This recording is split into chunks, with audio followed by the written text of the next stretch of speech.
चलिए देखिए, अब पढ़ते हैं हम यहाँ से अगला प्रश्न। अगला क्वेश्चन है हमारा उड्डयन काल, यानी कि जब किसी पिंड को फेंक रहे हैं तो वो हवा में रहेगा, तो कितनी देर तक वो हवा में रहेगा, वही समय कहलाता है उड्डयन काल।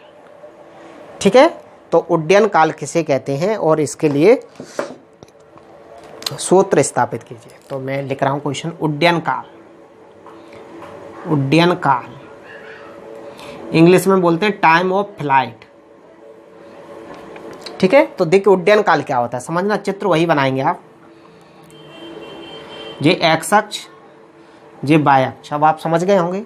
ये मूल बिंदु है, यहां से हम किसी वस्तु को फेंक रहे हैं, किसी कण को,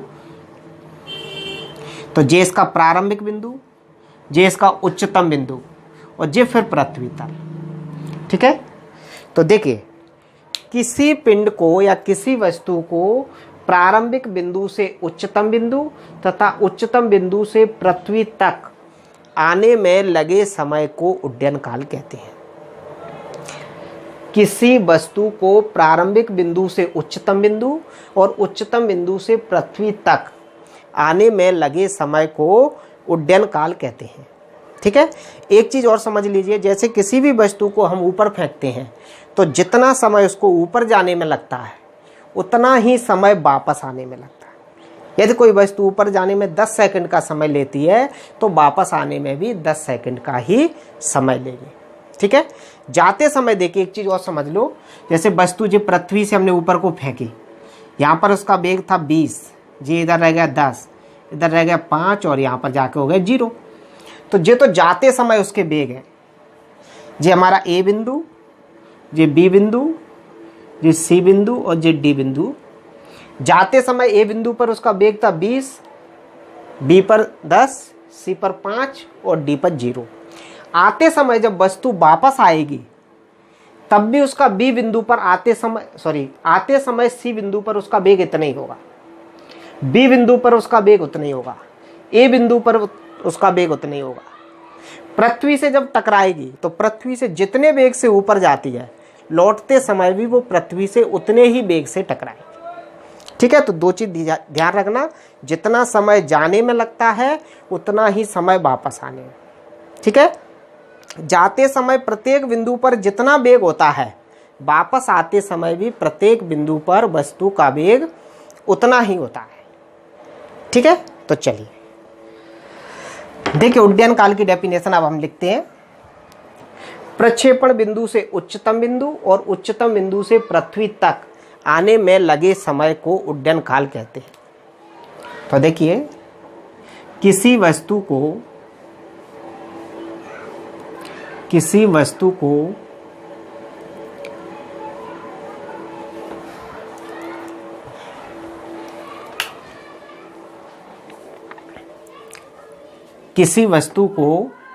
प्रक्षेपण बिंदु से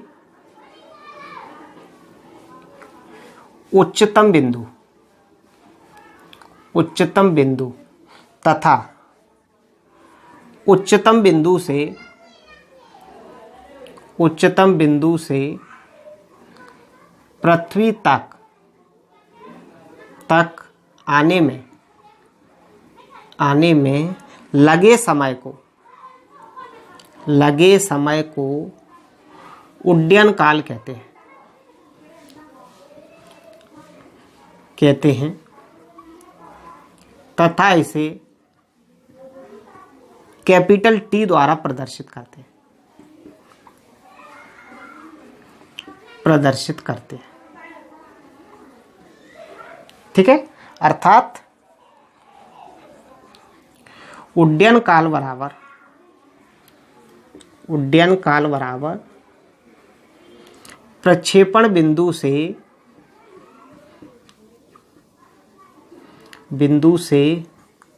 उच्चतम बिंदु तक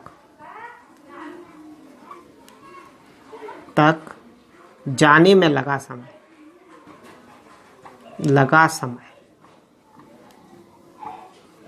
ठीक है, प्लस उच्चतम बिंदु से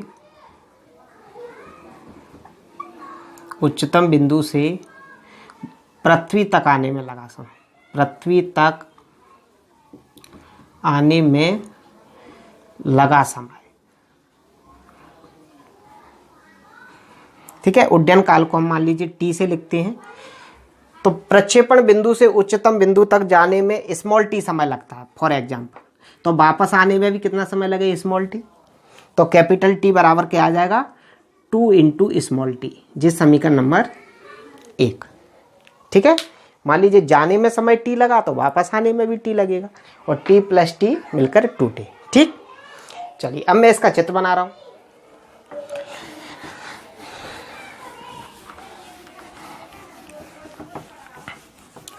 देखिए चित्र वही है, ये एक्स अक्ष, वाई अक्ष, मूल बिंदु से इसको फेंका, ये मूल बिंदु, ये इसका उच्चतम बिंदु है P।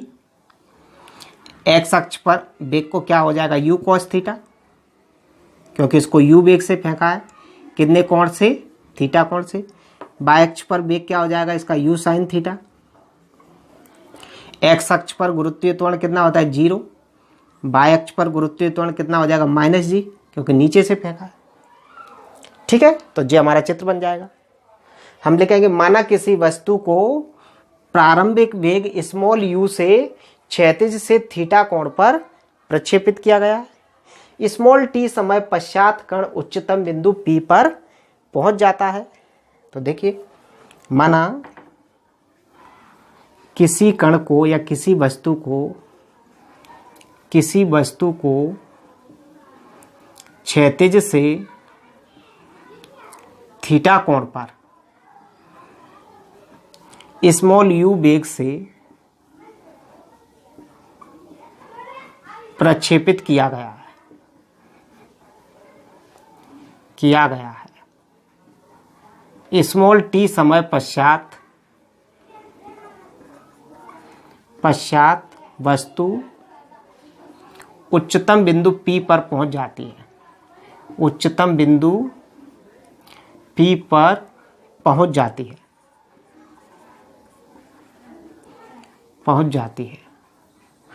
तब अब देखिए वस्तु किधर जा रही है, ऊपर की तरफ जा रही है। तो पहले हम क्या करेंगे, ऊपर की तरफ जाने में लगा समय निकालेंगे। ठीक है, वस्तु की तरफ बाई डायरेक्शन में जा रही है लगभग, तो ऊपर की तरफ जाने में लगा समय निकालेंगे। और समय हम गति के प्रथम समीकरण से निकालेंगे। गति का प्रथम समीकरण जो होता है v बराबर u प्लस at। अब देखिए ऊपर की तरफ वस्तु जा रही है, तो ऊपर की तरफ का प्रारंभिक वेग क्या हो जाएगा u/, और ऊपर की तरफ का अंतिम वेग कितना हो जाएगा v/, और अंतिम वेग यहाँ पर क्या हो जाता है 0। जैसे ही 0 होगा वस्तु नीचे के लिए गिरेगी।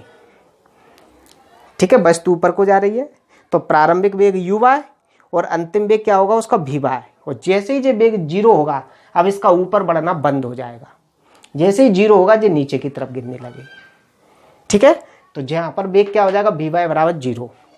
अब गति के प्रथम समीकरण को ऊर्ध्वाधर डायरेक्शन के लिए लागू करेंगे तो क्या हो जाएगा v/, बराबर u/, a/, और t तो अदिश राशि है इसलिए दिशा नहीं लगाएंगे, इनके मान रख दो। v/, की वैल्यू 0, u/, की वैल्यू u sin थीटा,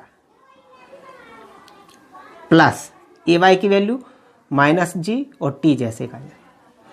तो 0 बराबर हो जाएगा u sin theta minus gt। gt को इस साइड ले आए तो gt माइनस का प्लस का हो जाएगा।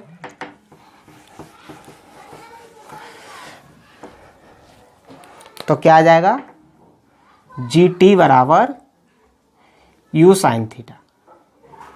यहां से मैं t का मान निकाल दूं तो क्या आ जाएगा u sin थीटा बटे, नहीं u2 कहां से आ गया, gt बराबर इतना, तो ये आ जाएगा u sin थीटा बटे g से मैंने भाग दे दिया।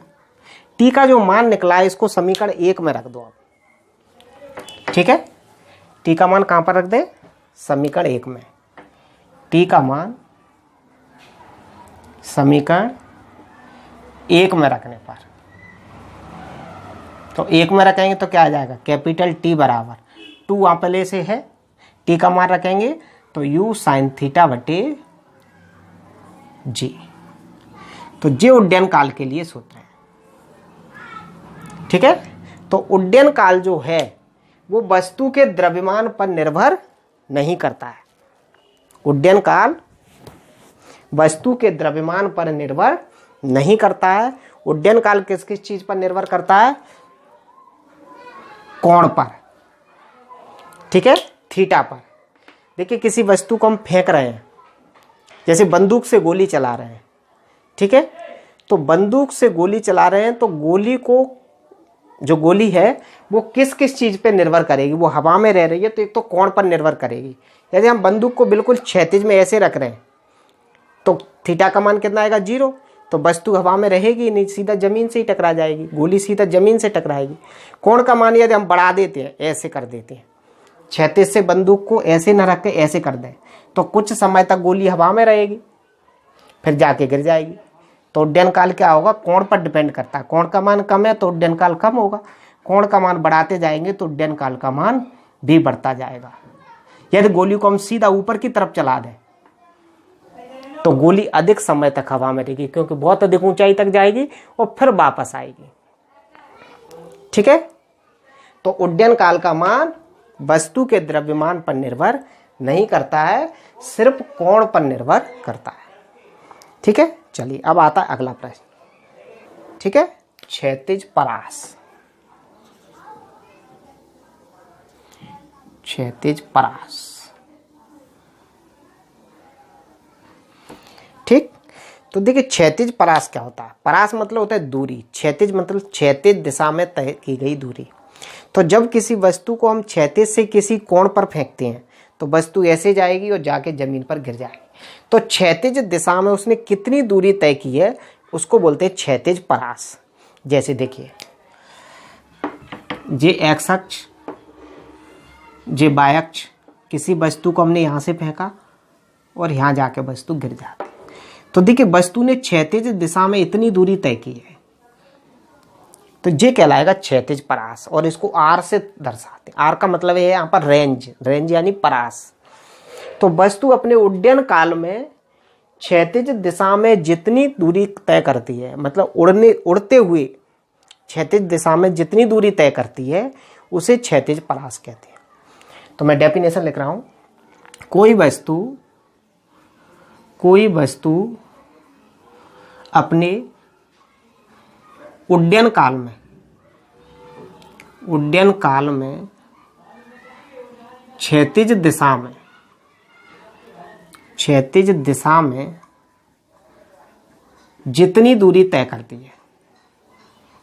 जितनी दूरी तय करती है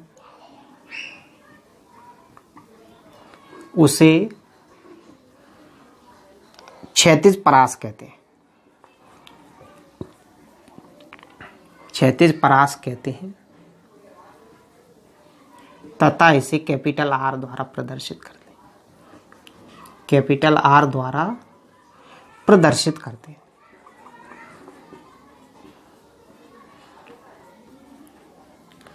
ठीक है, अर्थात क्षैतिज परास बराबर, क्षैतिज परास बराबर, देखिए परास मतलब दूरी, चाल बराबर दूरी बटे समय होता है। तो दूरी बराबर क्या हो जाता है? चाल गुणित समय। दूरी बराबर क्या हो जाता है? चाल गुणित समय। तो क्या होगी? क्षैतिज परास मतलब दूरी बराबर चाल। कौन सी चाल? क्षैतिज दिशा की क्षैतिज चाल। चाल नहीं लिख के हम यहाँ पर इसको वेग लिखें, क्षैतिज वेग इंटू दूरी बराबर चाल गुणित समय। समय की जगह हो जाएगा यहाँ उड्डयन काल। उड्डयन काल, तो ये फॉर्मूला बन जाएगा। ठीक है, कोई वस्तु अपने उड्डयन काल में क्षैतिज दिशा में जितनी दूरी तय करती है उसे क्षैतिज परास कहते हैं तथा इसे कैपिटल आर द्वारा प्रदर्शित करते हैं। अर्थात क्षैतिज परास बराबर क्षैतिज वेग इंटू उड्डयन काल, क्योंकि ये फॉर्मूला होता है चाल बराबर दूरी बटे समय। तो यहां से दूरी बराबर क्या आ जाता है? चाल गुणित समय। तो इसी फॉर्मूले से मैंने ये फॉर्मूला बना दिया। ठीक है, दूरी मतलब परास। अब मैं ये चित्र तैयार कर रहा हूं।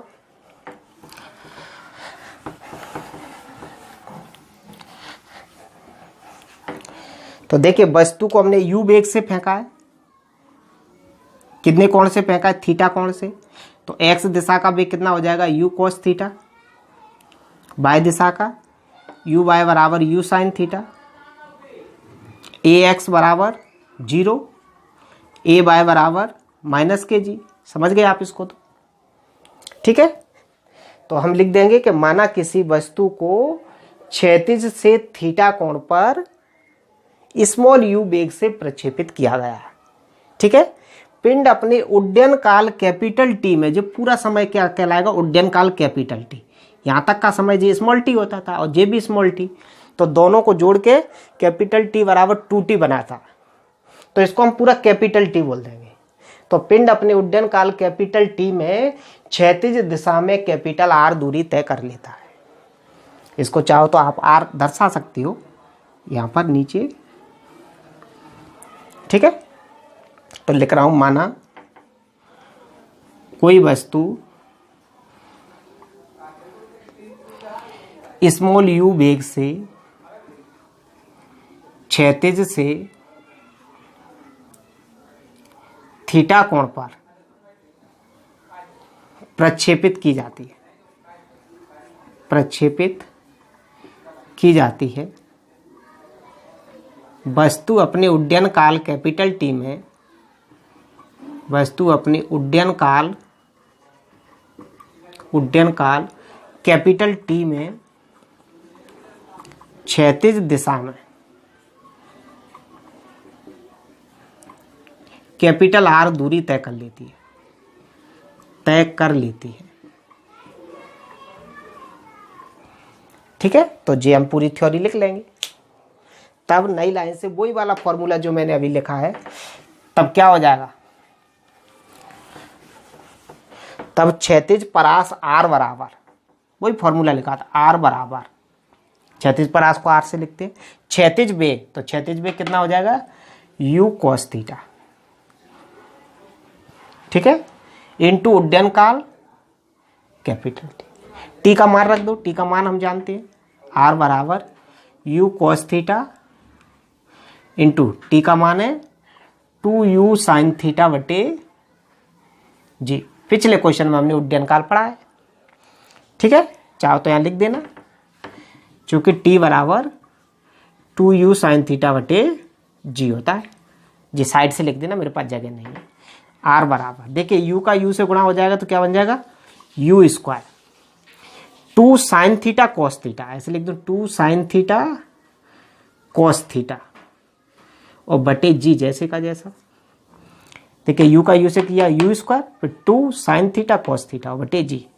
ऐसा मैंने इसलिए लिखा है, देखिए u स्क्वायर। जो एक फॉर्मूला होता है इसका पूरे का, हाफ एंगल फॉर्मूला बोलते हैं, इसका होता है sin 2 थीटा और बटे जी।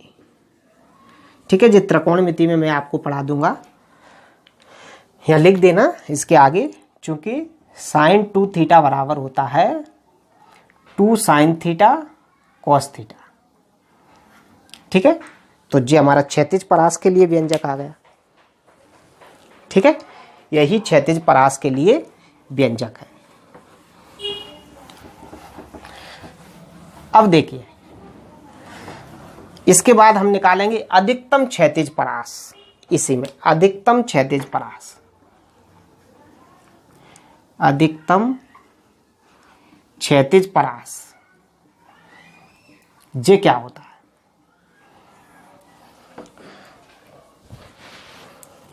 देखिए जो अधिकतम क्षैतिज परास है आर, वो किस पर डिपेंड, सॉरी आर जो क्षैतिज परास है वो किस पर डिपेंड कर रहा है। ये तो दोनों नियतांक रहेंगे। जब वस्तु को, जब बंदूक से गोली चलाई जाएगी तो गोली का वेग तो नियत रहता है, हम गोली के वेग को बढ़ा नहीं सकते हैं, तो u और g दोनों तो नियत रहेंगे। ठीक है। तो जो r है वो किस पर डिपेंड है, कोण पर। ठीक है।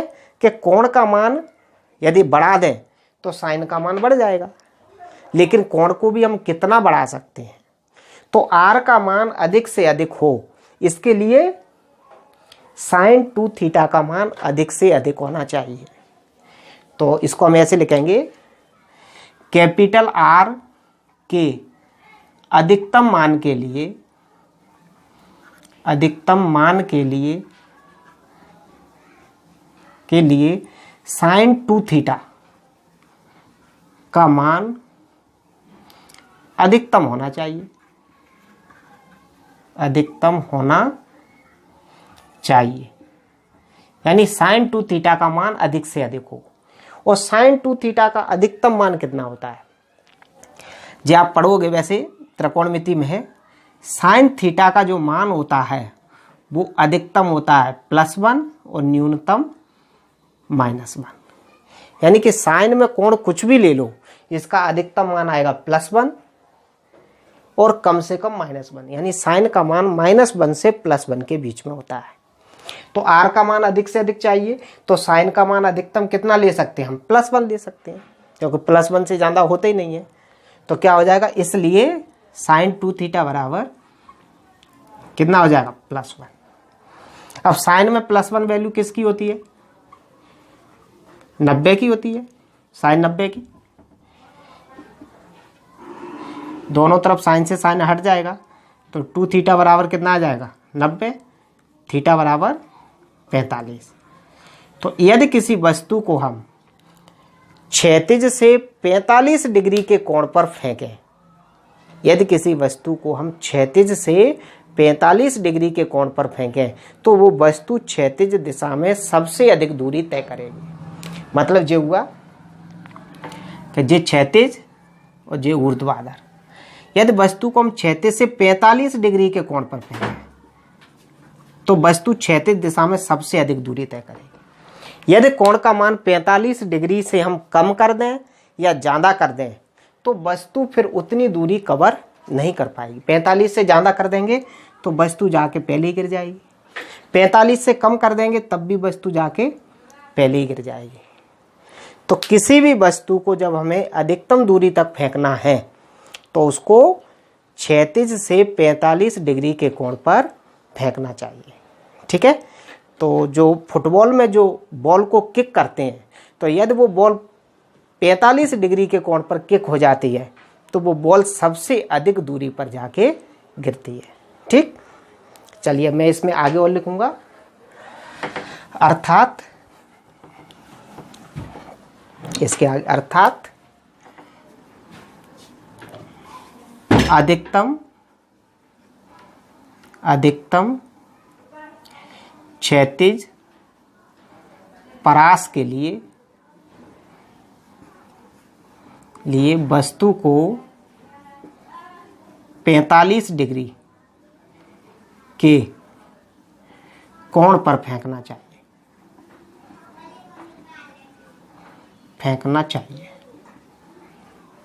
ठीक है।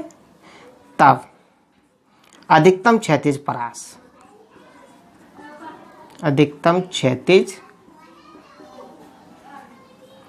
परास, इसमें जो वैल्यू रखेंगे तो आर की जगह मैं क्या लिख दूंगा, आर मैक्सिमम मतलब अधिकतम बराबर यू स्क्वायर साइन 2 थीटा की वैल्यू कितनी कर दें 1 और बटे जी, जैसे का जैसे।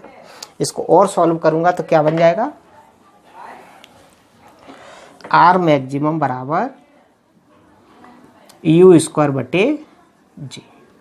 तो ये अधिकतम क्षैतिज परास के लिए फॉर्मूला है। ठीक है। तो अधिकतम क्षैतिज परास आप समझ गए होंगे। अगला प्रश्न है हमारा अधिकतम ऊंचाई। तो अधिकतम ऊंचाई क्या होती है, देखिए अधिकतम ऊंचाई प्रक्षेप की अधिकतम ऊंचाई किसे कहते हैं। ठीक है, क्वेश्चन आता है हमारा प्रक्षेप की अधिकतम ऊंचाई किसे कहते हैं। ठीक, तो देखिए सपोज कीजिएगा कि जे क्षैतिज और जे ऊर्ध्वाधर, किसी वस्तु को हमने यहाँ से फेंका और वस्तु यहाँ पर गिर जाती है, तो वस्तु ने सबसे ज़्यादा ऊंचाई कहाँ पर कवर की है, जे प्रक्षेप की सबसे अधिकतम ऊंचाई है। ठीक है, यानी प्रक्षेप जे इस बिंदु पर सबसे अधिक ऊंचाई पर था, तो यहीं पर इसका वेग 0 हुआ होगा। जैसे ही 0 हुआ है वो नीचे की तरफ गिरना प्रारंभ कर रहा है, तो इसी बिंदु से उसने नीचे गिरना शुरू किया है, तो इस बिंदु तक की ऊंचाई को ही बोलेंगे प्रक्षेप की अधिकतम ऊंचाई। तो प्रक्षेप जिस बिंदु से नीचे गिरना प्रारंभ करता है उस बिंदु तक की ऊंचाई को प्रक्षेप्य की अधिकतम ऊंचाई कहते हैं। ठीक है, देखिए मैं लिख रहा हूं, प्रक्षेप्य, प्रक्षेप्य मतलब जो फेंकी गई वस्तु, प्रक्षेप्य जिस बिंदु से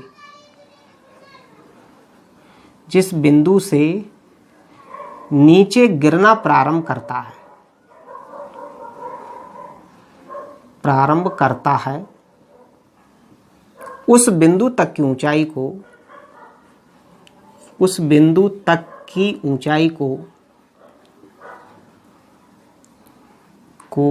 प्रक्षेप्य की अधिकतम ऊंचाई कहते हैं।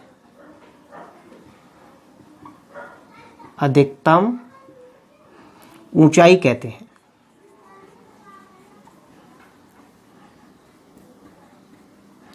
तथा इसे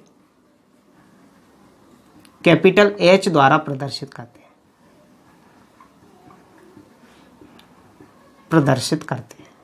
ठीक है, तो प्रक्षेप जिस बिंदु से नीचे गिरना प्रारंभ करता है उस बिंदु तक की ऊंचाई को प्रक्षेप की अधिकतम ऊंचाई कहते हैं। फिर हम ये चित्र बनाएंगे। मान लीजिएगा कि ये मूल बिंदु है, यहां से इसको हमने u वेग से फेंका क्षैतिज से थीटा कोण पर, तो ये ux बराबर कितना आ जाएगा, u cos थीटा, uy बराबर u sin थीटा, ax बराबर 0, ay बराबर -kg।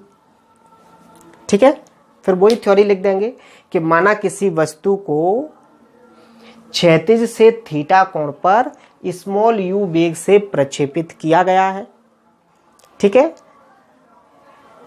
कण या वस्तु स्मॉल t समय पश्चात उच्चतम बिंदु P पर पहुंच जाती है। ये बिंदु P है और यहां पर इसका वेग कितना है, Vy बराबर 0। कण स्मॉल t समय पश्चात उच्चतम बिंदु P पर पहुंच जाता है। ठीक है, चलिए मैं लिख दे रहा हूं, चित्र ये बना लोगे आप लोग। माना किसी वस्तु को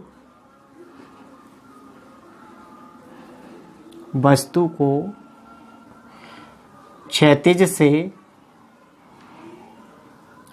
थीटा कोण पर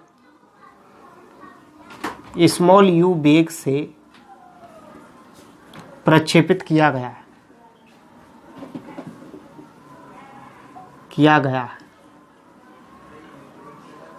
वस्तु स्मॉल t समय पश्चात उच्चतम बिंदु P पर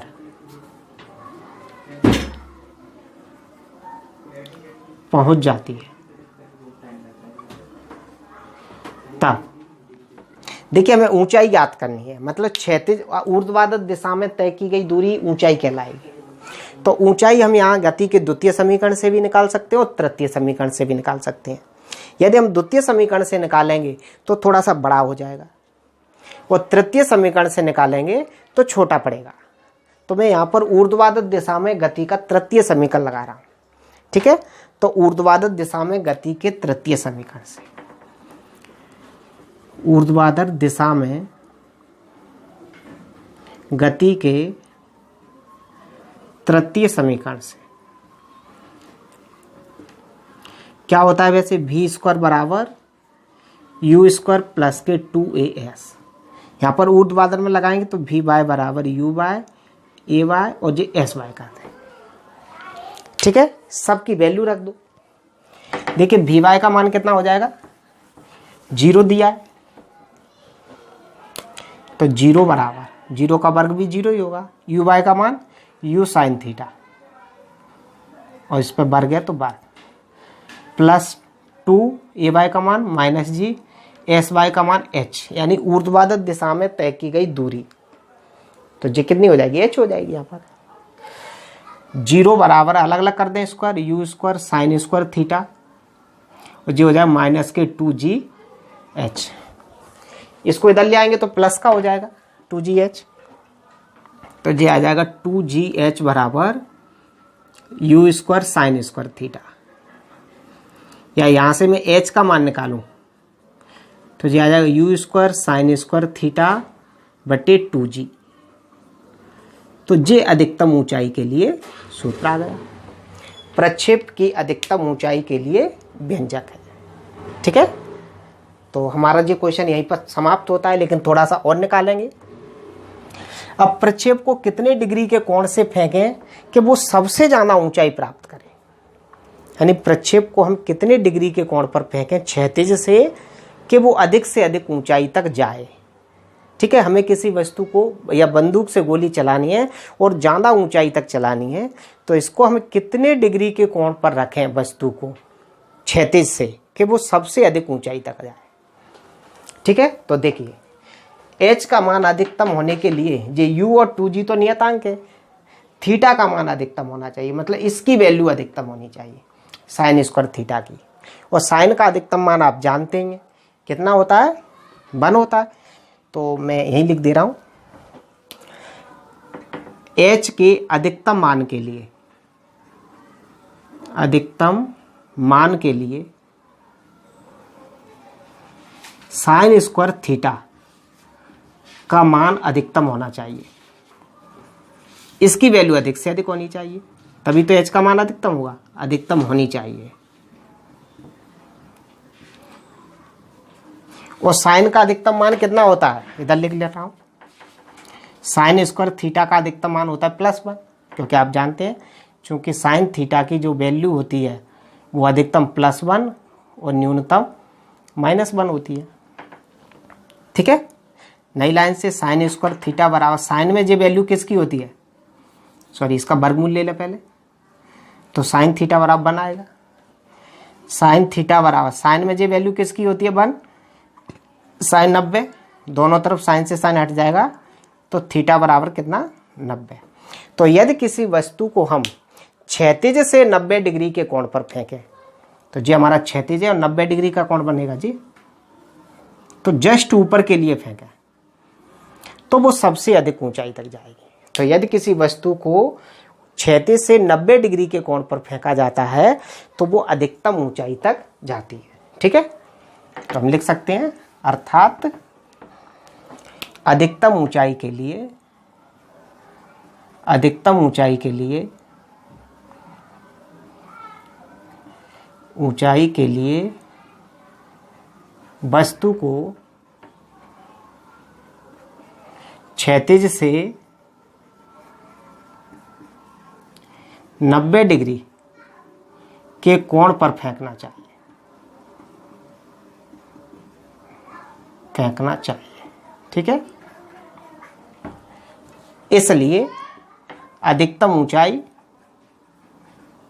अधिकतम ऊंचाई का क्या फॉर्मूला बन जाएगा, यहाँ पर रखेंगे इसी में वैल्यू, तो h की जगह हो जाएगा h मैक्सिमम बराबर u स्क्वायर जैसे का जैसा, साइन इसकी वैल्यू कितनी हो जाएगी, साइन स्क्वायर थीटा की 1 और बटे 2g।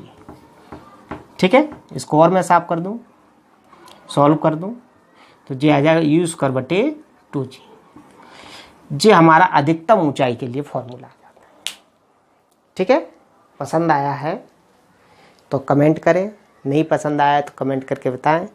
चैनल को लाइक करें, दूसरी बच्चों तक इसको शेयर करें और चैनल को सब्सक्राइब करें, क्योंकि कोविड-19 में स्कूल में क्लास नहीं होने के कारण इस ऑनलाइन प्लेटफॉर्म का उपयोग किया जा रहा है। Thank you.